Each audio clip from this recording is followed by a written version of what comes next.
Live 24 news, সত্যের সন্ধানে প্রতিদিন।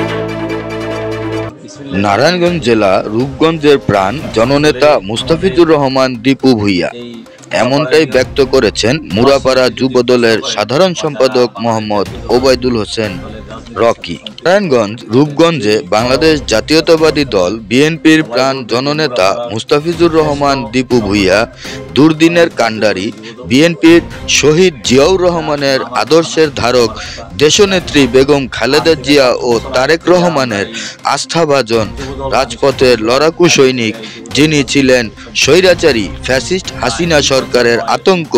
রূপগঞ্জে স্বৈরাচার পতনে গত ১.৫ দশক ধরে সোচ্চার ছিলেন মুস্তাফিজুর রহমান দীপু ভূঁইয়া। শেখ হাসিনা সরকারের পতনে বৈষম্য বিরোধী ছাত্র জনতা আন্দোলনে দীপু ভূঁইয়ার নেতৃত্বে হাজার হাজার নেতাকর্মী রাস্তায় নেমেছিল। রূপগঞ্জ মুরাপাড়া যুবদলের সাধারণ সম্পাদক মোহাম্মদ ওবায়দুল হোসেন রকি বলেন, মুস্তাফিজুর রহমান দীপু ভূঁইয়ার নেতৃত্বে রূপগঞ্জবাসী ঐক্যবদ্ধ হয়ে কাজ করছেন। তিনি আরও বলেন, বাংলাদেশ জাতীয়তাবাদী দল বিএনপিতে যুক্ত হওয়ার কারণে ১৪-১৫টি মিথ্যা মামলায় কারা নির্যাতিত হয়েছি। সাবেক সংসদ সদস্য সন্ত্রাসী বাহিনী দ্বারা বারবার নির্যাতিত হয়েছি।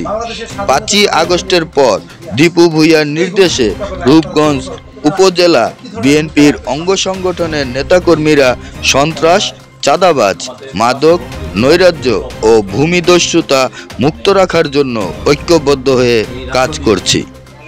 তিনি আরও বলেন, দীর্ঘ ১৭টি বছর পর আনন্দমুখর শান্তিপূর্ণভাবে মহান বিজয় দিবস উদযাপন করা হয়েছে।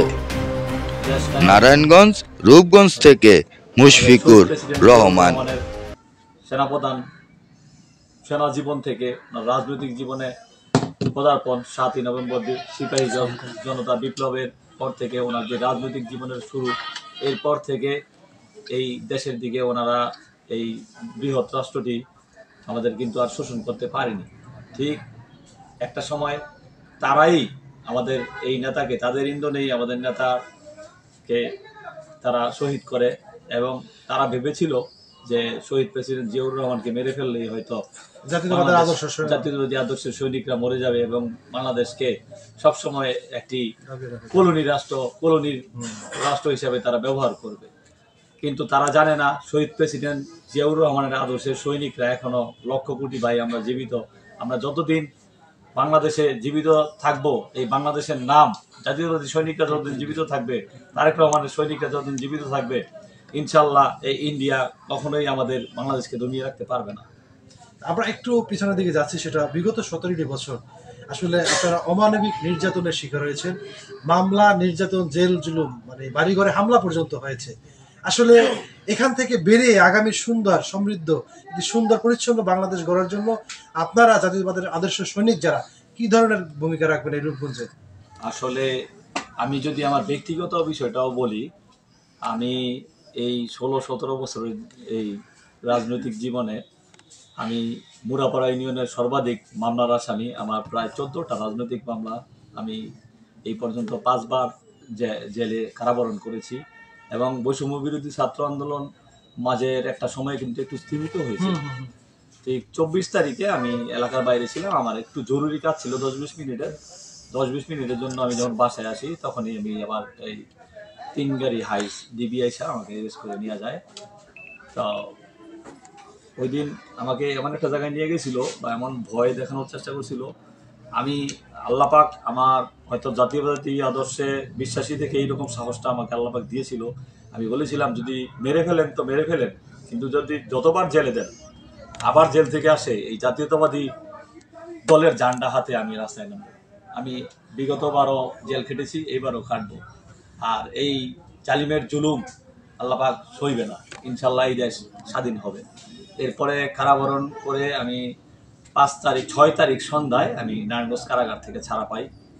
এবং এর আগে তো অনেক সময় বিভিন্ন সময় আমাদের যে গাজী গোলাম দস্তগীর, ওনার ছেলে সন্ত্রাসী গোলাম মর্তুজা পাপ্পা আমাকে বিভিন্ন এই এই পদ পদবীর লোভ, টাকা পয়সার লোভ, অন্যান্য বিভিন্ন লোভ এবং ভয় দেখানোর চেষ্টা করেছিল ওনাদের দলে বা ওনাদের ব্যক্তিগত রাজনীতি করার জন্য। আমি ওটাতেও মানে ওই পথভ্রষ্ট আসলে সম্মত না হওয়াতে আমাকে প্রায় রূপসী এলাকায় একবার এই ছাত্রলীগের সভাপতি রিয়াজের নেতৃত্বে গায়ে হাত মানে প্রচন্ড যখন আওয়ামী লীগের সন্ত্রাসী বাহিনী দিয়ে কিন্তু হ্যাঁ যখন করা হয় এটা এই রূপগঞ্জে সবাই জানে। কিন্তু আমি 6 তারিখ সন্ধ্যাবেলা আমি যখন মুরাপাড়ার মাটিতে পা দিই, ওই মোস্তাফিজুর রহমান দিউ ভূঁইয়ার ঐকান্তিক প্রচেষ্টা এবং গোলাম ফারুক খোকন ভাইয়ের ঐকান্তিক প্রচেষ্টায় আমি 6 তারিখ সন্ধ্যায় জেল থেকে বেরোই, স্বাধীন দেশের স্বাধীনভাবে নিঃশ্বাস নিতে আমি যখন আমার এই পিতৃভূমি মুরাপাড়ায় আসি, আমি আমার সমস্ত কর্মীদের ওই দিন রাত্রেই সবাইকে ডাইকে আনি এবং ডাইকে আনা বলি যে আমার উপরে যারা জুলুম করছে আমি তাদেরকে মাফ করে দিলাম। এটা আমি ব্যক্তিগত পক্ষ থেকে মাফ করলাম না, এটা আমার জাতীয়তাবাদী আদর্শ, আমার নেতা তারেক রহমানের নির্দেশে আমরা তাদের সাথে এইরকম আচরণ করব না। হ্যাঁ, যদি তারা এরকম কোনো আচরণ আমাদের সাথে করে থাকে সেটা প্রশাসন আছে, প্রশাসন তখন স্বাভাবিক ছিল না, যখন স্বাভাবিক। পূর্ণ একটি আসন, ঢাকার পার্শ্ববর্তী আসন, খুবই গুরুত্বপূর্ণ আসন। এই আসনটিতে আগামী দিনের অভিভাবক এবং এখানকার সংসদ সদস্য হিসাবে মাটির মানুষের নেতা অভিভাবক হিসাবে কাকে দেখতে চাচ্ছেন? আসলে আমি মোস্তাফিজুর রহমান কর্মী হিসেবে নয়, আমি মুরাপাড়ার একজন সন্তান, রূপগঞ্জের সন্তান হিসেবে শিকার আছে। ওনার কাছাকাছি যে না গেছে সে আসলে বুঝবে না।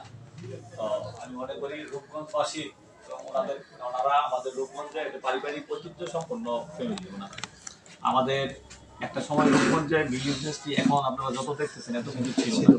আমাদের মুরাপাড়ায় দুই ইন্ডাস্ট্রি ছিল, এটা ওনার দাদার, ওনার বাবাদের, ওনাদের পৈতৃক সম্পত্তি। এইখানে আমাদের